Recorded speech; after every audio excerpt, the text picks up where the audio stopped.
अस्सलाम वालेकुम students, welcome back to your channel Gohar helping hand. Urdu का 7 डे प्लानर आप सबके सामने है। डे 1 को आप अगर मज़ामीन तैयार करेंगे तो इम्पोर्टेंट फर्स्ट 5 मज़ामीन आपने ये वाले रेडी करने हैं। पहले 7 चैप्टर के खुलासे तैयार कर लें और सवाल जवाब तैयार कर लें। उसके बाद इबारतें करें जो कि मोस्ट इम्पोर्टेंट है। सबसे आसान नंबर जो है वो इबारतों से ही मिलते हैं। नसर की तशरीह यानी स्लीव्स वाले पैराग्राफ लाजमी कीजिएगा, गज़लें कीजिएगा और MCQs। अगर आप उर्दू की तैयारी करने वाले हैं तो ये सब चीज़ें आपने तैयार करनी है। आज हमने करनी है गज़ल नंबर 2 उर्दू की बुक की। वैसे चैप्टर नंबर 17 बनता है और दूसरी गज़ल है असर उसको ज़रा नहीं होता, रंज राहत फ़ज़ा नहीं होता। ये गज़ल का नाम है, मोमिन खान मोमिन की ये गज़ल है। राइटर का नेम भी आपको बता दिया। आज हम इसको तैयार करेंगे। पहले एक दफ़ा गज़ल कंप्लीट पढ़ लेते हैं। असर उसको ज़रा नहीं होता, रंज राहत फ़ज़ा नहीं होता। रंज राहत फ़ज़ा यानी कि गम खुशी में नहीं बदलता। ज़िक्र अग़यार से हुआ मालूम। अग़यार यानी गैरों से, गैर की जमा होती है अग़यार।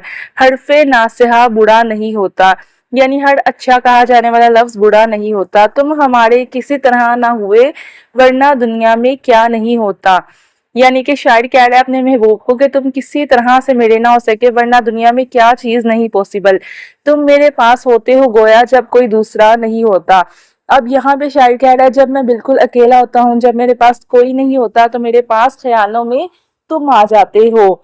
हाले दिल यार को लिखूं क्यों कर हाथ दिल से जुदा नहीं होता। इस शेर में वो कह रहा है कि मैं अपने यार को अपना हाल लिख कर बताना चाहता हूँ पर मेरे दिल में इतनी दर्द है कि मेरा हाथ ऑटोमेटिकली दिल पर आ जाता है और वो उससे जुदा ही नहीं हो पाता, इसलिए मैं अपना हाल भी नहीं लिख सकता।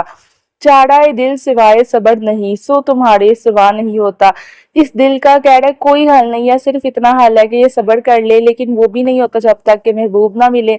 क्यों सुने अर्ज मुस्तर ए मोमिन, सनम आखिर खुदा नहीं होता। आखिर में वो खुद को तसल्ली देते हुए कहता है कि मैं जितना भी मुस्तरब हूँ, मैं जितना भी बेचैन हूँ, मेरी ये बात मेरा महबूब क्यों सुने। वो महबूब ही है, वो खुदा थोड़ी है कि जो इंसान के सारे गम सुन ले, इंसान को तसल्ली दे, इंसान के साथ रहे जब कोई ना हो। ये मैंने आपको एक पूरी गजल के शेर पढ़ के सुना दिया और उसकी तशरीहों के बारे में आपको मेन हिंट दे दिया है कि किसका क्या मतलब है। अब जैसे आपको पता है कि हर गज़ल की तशरीह अगर आपने करनी है, नज़म की तशरीह करनी है तो आपने 3 हिस्सों में करना है।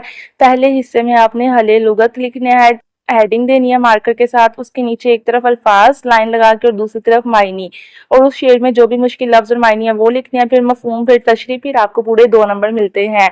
यानी कि अगर आप मफ़हूम भी लिखते हैं, तशरीह भी लिखते हैं और हले लुगत के अल्फाज मायनी भी लिखते हैं तब आपको टोटल 2 नंबर मिलते हैं एक तशरीह के। गज़ल में से 3 तशरीह आएंगी जिनमें से आपने पेपर में 2 करनी होंगी। और आपने ये बात याद रखनी है कि अगर आपने मफ़हूम भी लिख दिया, अल्फाज मायने भी लिख दिया तो आधे से ज़्यादा शीट आपकी ऐसे ही कवर हो जाती है। फिर आप तशरीह छोटी सी भी लिखेंगे तो आपको फुल मार्क्स मिलेंगे। जो स्टूडेंट खाली तशरीह ही लिखते हैं, यानी कि वो और कोई चीज़ नहीं लिखते, हले लुगत नहीं लिखते, मफ़हूम नहीं लिखते, उनको तशरीह बहुत लंबी लिखनी पड़ती है। लेकिन आपके लिए जितनी तशरीह मैंने आपको इस वीडियो में दूंगी उतनी ही काफ़ी है, क्योंकि हम तीनों चीज़ें पूरी कर रहे हैं। Let's move to our first शेर। असर उसको जरा नहीं होता, रंज राहत फजा नहीं होता। मोमिन इस शायर का नाम है। इसके अंदर ये कह रहा है कि महबूब हर आशिक के गम और मोहब्बत का जरा भी असर नहीं होता। कि कोई भी महबूब हो ना, आशिक को जितना भी गम है, जितनी भी मोहब्बत है, उसको कोई इस बात से फर्क नहीं पड़ रहा। आशिक के लिए महबूब की बेरुखी राहत के बजाय मजीद दुख का सबब बनती है। यानी जो महबूब है ना, वो बेरुख हो गया, उसकी तरफ देख ही नहीं रहा, तो ये बात आशिक के लिए खुश होने वाली नहीं है बल्कि दुख वाली बात है। अल्फाज मायने की तरफ आ जाते हैं जी। असर यानी कि तासीर, ठीक है ना, तासीर को भी असर कहते हैं और असर को तासीर कहते हैं। जरा का मतलब थोड़ा सा, रंज का मतलब होता है गम दुख, और राहत फजा का मतलब होता है सुकून देने वाला, खुशी देने वाला। तशरीह इसकी पढ़ लेते हैं जी। शायर कहता है कि मैं महबूब की मोहब्बत में बेहद परेशान और गमज़दा हूँ, लेकिन मेरे महबूब को मेरी हालत का ज़रा भी एहसास नहीं। मेरी मोहब्बत और मेरी तकलीफ़ इसके दिल पर कोई असर नहीं करती। महबूब की तवज्जो और मोहब्बत ही मेरे लिए सुकून का बाइस बन सकती है, मगर इसकी बेरुखी मेरे गम को और बढ़ा देती है। यानी कि वो मेरी तरफ देखता ही नहीं है, तवज्जो ही नहीं देता है, इसको बेरुखी कहते हैं। इस तरह शायर महबूब की बेहिसी और अपनी बेकरारी का इजहार करता है। शेर नंबर 2 आपका है, जिक्र अगयार से हुआ मालूम, हरफे नासिहा बुरा नहीं होता। अच्छा, सबसे पहली बात है ज़िक्र अगियार यानी कि गैरों के ज़िक्र। अगियार जो है ना वो गैर लफ्ज़ की जमा है, पढ़ाए। तो उनके ज़िक्र से मुझे ये बात पता चली। हर्फ़े नासिहा नसीहत वाला लफ्ज़, ठीक है ना। सबसे पहले अल्फाज के मायने पढ़ लेते हैं। अगियार यानी कि गैर, यानी कि पढ़ाए लोग। नासिहा नसीहत करने वाला, हर वो इंसान जो नसीहत कर रहा है उसे हम कहेंगे ये नासिहा है। हर्फ का मतलब होता है बात, अल्फाज। मालूम का मतलब होता है पता चला। ये अल्फाज मायने आपने लिखने हैं। उसके बाद में फॉर्म पढ़ते हैं। महबूब की ज़बान से दूसरों का जिक्र सुनकर मुझे मालूम हुआ कि नसीहत करने वाले की बात बुरी नहीं होती। किसी ने पहले से नसीहत की होगी ना, वार्न किया होगा कि तुम बाज आ जाओ, ये तुम्हारा महबूब तुम्हारा सगा नहीं, लेकिन उसने यकीन नहीं किया। जब उसने महबूब की ज़बान से खुद दूसरों का जिक्र सुन लिया तो उसे यकीन आ गया कि जो शख्स मुझे नसीहत कर रहा था उसकी बात बुरी नहीं थी, बल्कि मैं ही नहीं समझा। अब चलते हैं तशरीह की तरफ। शायर कहता है कि जब महबूब ने दूसरे लोगों का जिक्र किया तो मुझे अंदाज़ा हुआ कि मेरे खैर ख्वाहों की नसीहत गलत नहीं थी। पहले लोग उसे समझाते थे कि तुम्हारा महबूब तुमसे इतना वफादार नहीं है, नसीहत करते थे, लेकिन शायर नहीं मानता था। जब उसने खुद अपने कानों से देखा, अपने कानों से सुना और अपनी आंखों से देखा कि मेरा महबूब गैरों का जिक्र कर रहा है, तो फिर उसे अपने याद आए जो उसे रोकते थे, उसे समझाते थे। वो मुझे महबूब की बेवफाई और बेरुखी से खबरदार करते थे, मगर मैं मोहब्बत में अंधा होकर इनकी बातों को बुरा समझता था। आप महबूब के रवैये से मुझे हकीकत मालूम हो गई है, इसलिए शायद तस्लीम करता है कि नासिहा की नसीहत दरअसल इसकी भलाई के लिए थी। अब शायद ये बात मान रहा है कि जो मेरे दोस्त, जो मेरे अपने मुझे समझाते थे कि उसका पीछा छोड़ दो, वो तुम्हारे साथ मुखलिस नहीं है, तब तक वो ऐसी बातें करता था कि यही लोग बुरे हैं, मेरा महबूब अच्छा है। जब उसने अपने महबूब के मुंह से गैरों का जिक्र सुन लिया तो फिर उसे नसीहत करने वालों की नसीहत याद आ गई और समझ आ गई कि वो ठीक कहते थे। इस तरह से आपने लाइंस ऐड करके ये तशरीह लिख देनी है। अब शेर नंबर 3 आपका है जी। बेवफा कहने की शिकायत है तो भी वादा वफा नहीं होता। अल्फाज मायने पहले करते हैं। बेवफा का मतलब होता है वफा ना करने वाला, शिकायत गिला, वादा कौल, वफा वादा पूरा करना। मफहूम इसका है महबूब को इस बात की शिकायत है कि शायर इससे बेवफाई करता है, लेकिन वो खुद भी अपने वादे पूरे नहीं करता। यानी कि शायर कह रहा है महबूब मुझसे तो बड़ी शिकायतें करता है कि तुम अपने वादे पूरे नहीं कर रहे, लेकिन महबूब खुद कौन सा अपने वादे पूरे कर रहा है। ये इसका मतलब था शेर का। तशरीह इसकी पढ़ लेते हैं। शायर महबूब से कहता है कि तुम्हें इस बात का गिला है कि मैं तुम्हें बेवफा कहता हूँ, लेकिन तुम खुद अपने वादों को पूरा नहीं करते। तुमने मुझसे जो वादे किए थे इन्हें पूरा ना करके तुमने अपने लिए खुद बेवफाई साबित कर दी है। इसलिए अगर मैं तुम्हें बेवफा कहता हूँ तो इसकी वजह भी तुम्हारा अपना रवैया है। शायर महबूब के खिलाफ रवैये पर तंजिया अंदाज में शिकवा करता है। अब आपका शेर है। तुम हमारे किसी तरह ना हुए वरना दुनिया में क्या नहीं होता। अल्फाज के मायने हैं किसी तरह, किसी भी सूरत, वरना यानी कि बस सूरत दीगर, यानी कि इसके अलावा। वरना का मतलब ये होता है दुनिया में क्या नहीं होता, दुनिया में हर काम मुमकिन है। ये 3 अल्फाज के मायने लिखने हैं। मफहूम आपका बन रहा है। शायर कहता है कि दुनिया में तकरीबन हर काम मुमकिन है, लेकिन मेरी हर कोशिश के बावजूद तुम मेरे ना हो सके। तशरीह इसकी बनती है। शायर अपने महबूब से शिकवा करते हुए कहता है कि मैंने तुम्हें अपना बनाने की हर मुमकिन कोशिश की, लेकिन तुम किसी भी तरह मेरे ना हो सके। हालांकि दुनिया में ऐसा कौन सा काम है जो कोशिश से मुमकिन नहीं हो सकता। शायर के लिए सबसे बड़ा दुख यही है कि इतनी कोशिश के बावजूद महबूब को हासिल करना मुमकिन ना हो सका। इस शेर में शायर अपनी नाकामी और महबूब की बेरुखी पर अफसोस का इजहार करता है। शेर नंबर 5 इस गजल का है। इसने क्या जाने क्या क्या लेकर दिल किसी काम का नहीं होता। अल्फाज मायनी इससे यानी महबूब की बात कर रहा है। क्या जाने मालूम नहीं, दिल यानी कि कल्ब किसी काम का नहीं, बेकार बेचैन। अच्छा, ये वो लफ्ज हैं जो कि हमें पता ही होते हैं कि इसका ये मतलब है आम उर्दू में, लेकिन फिर भी हम इसलिए लिखते हैं कि हमारी तशरीह की जो लेंथ है वो कंप्लीट हो जाए, इसलिए हम जिन अल्फाज के मुश्किल मायने नहीं भी होते उनको भी ऐड करके मायने लिख देते हैं।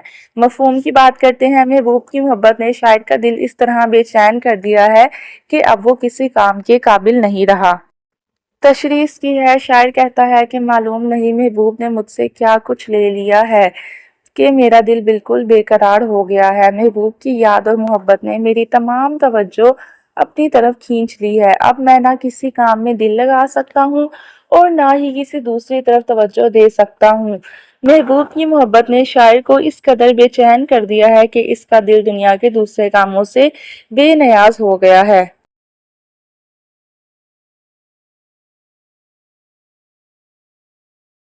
नेक्स्ट है जी, नेक्स्ट शेर, शेर नंबर 6 आपका। तुम मेरे पास होते हो गोया जब कोई दूसरा नहीं होता। अल्फाज मायनी मेरे यानी कि मेरे को ठीक करके लिख दें, आप ये डाल दें गोया जैसे कि दूसरा कोई और शख्स। मफहूम क्या है, जब शायर अकेला होता है तो इसे महसूस होता है कि इसका महबूब इसके पास मौजूद है जब उसके पास और कोई भी नहीं होता। तशरीह इसकी बन रही है, शायर कहता है कि जब मेरे पास कोई दूसरा शख्स नहीं होता और मैं बिल्कुल तन्हा होता हूँ तो मुझे ऐसा महसूस होता है जैसे तुम मेरे पास मौजूद हो। तन्हाई में महबूब की याद जिसका साथ देती है। महबूब जिस्मानी तौर पर दूर होने के बावजूद शायर के ख्यालात और यादों में हमेशा उसके साथ रहता है। इससे मालूम होता है कि शायर के दिल में महबूब की मोहब्बत और याद बहुत गहरी है। शेर नंबर 7 आपका है। हाले दिल यार को लिखूं क्यों कर हाथ दिल से जुदा नहीं होता। हाले दिल, दिल की कैफियत, यार महबूब, लिखूं तहरीर करूं जुदा अलग। मफहूम इसका बनता है, शायर अपने महबूब को अपने दिल की कैफियत बताना चाहता है लेकिन दिल की तकलीफ इतनी शदीद है कि इसका हाथ दिल से हटता ही नहीं। शायर कहता है कि मैं अपने महबूब को अपने दिल की हालत ख़त के ज़रिए कैसे बयान करूं। मेरे दिल में इतना दर्द और तकलीफ़ है कि मैं बेइख्तियार अपना हाथ दिल पर रखे बैठा हूँ। शायर ने दिल को नहायत खूबसूरत अंदाज में बयान किया है कि शदीद तकलीफ़ की वजह से हाथ दिल से जुदा नहीं होता। इस शेर में शायर ने अपनी बेकरारी और शदीद जज्बाती कैफियत को मौसर अंदाज में पेश किया है। चाराए दिल सिवाय सबर नहीं होता, सो तुम्हारे सवा नहीं होता। चाराए दिल, दिल का इलाज, सवाए अलावा, सबर बर्दाश्त और सिवा अलावा दोबारा लिखती है। शायर कहते हैं कि मेरे दिल की बीमारी का इलाज सबर के अलावा कुछ नहीं, लेकिन तुम्हारे सिवा मुझे सबर भी तो हासिल नहीं होता। तशरीह इसकी है, शायर अपनी महबूब की बेकरारी को बयान करते हुए कहता है कि मेरे दिल का दर्द का इलाज सब्र के सिवा और कुछ नहीं, लेकिन महबूब की जुदाई में मुझे सब्र भी नहीं आता। यूं शायर एक अजीब कैफियत में मुब्तला है कि जिस चीज़ को दिल के इलाज के लिए ज़रूरी समझता है वही चीज़ इसे महबूब की जुदाई में हासिल नहीं हो रही। इस शेर में शायर ने मोहब्बत की बेबसी और बेकरारी को खूबसूरत अंदाज में बयान किया है। आखिरी शेर है जिस गजल का, क्यों सुने अर्ज मुस्तर मोमिन सनम आखिर खुदा नहीं होता। अर्ज का मतलब होता है दरखास्त, मुस्तर का मतलब होता है बेकरारी परेशानी, सनम यानी कि महबूब यानी कि बुत, और आखिर यानी कि बहरहाल। शायर कहता है कि महबूब मेरी बेकरारी और दरखास्त क्यों सुने, खुद से ही बात कर रहा है, आखिर वो खुदा तो नहीं कि हर फरियाद सुन ले। तशरीह है इसकी, महबूब अपने आप से शिकवा करते हुए कहता है कि मेरा महबूब मेरी बेकरारी मेरी फरियाद क्यों सुने, आखिर वो खुदा तो नहीं जो हर इंसान की दुआ और फरियाद सुनता है। महबूब से बेवफाई और बेरुखी की शिकायत करते हुए शायर ने नहायत खूबसूरत अंदाज में अपने दिल की बेबसी और बेकरारी बयान की है। इस शेर में शायर ने अपने महबूब की बेनियाजी और बेबसी को मौसर अंदाज में पेश किया है।